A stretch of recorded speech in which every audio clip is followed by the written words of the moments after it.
Jail में कैसी क्या व्यवस्था है दिवाली पर्व को लेकर के? जेल में बंदी भाइयों के द्वारा निर्मित जो भी दिया है, लक्ष्मी जी की मूर्ति है, ये सब बनाया जाता है। ये विगत 15 दिन पूर्व तैयारी चालू हो जाती है दिया बनाने का। लक्ष्मी जी की मूर्ति, दिए में 2-3 वैरायटी रहती है।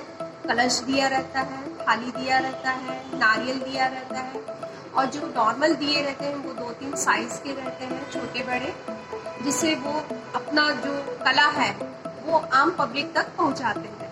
कितने कैदी हैं और हर साल कितने दिए बनते हैं, कितनी संख्या में बनते हैं?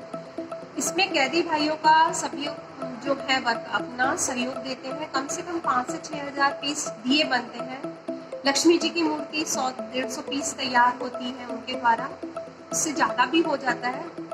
और थाली दिया बनता है, 200-300 पीसेस बन जाती है, जो हमेशा जैसे जैसे फिर क्वांटिटी का अप्लाई करते हैं उसके हिसाब से फिर तैयार करते जाते हैं। अपना परिचय दे दीजिए। मेरा नाम मोनिका है, मैं जेएल एम्पोरियम प्रभारी हूँ, केंद्रीय जेल रायपुर।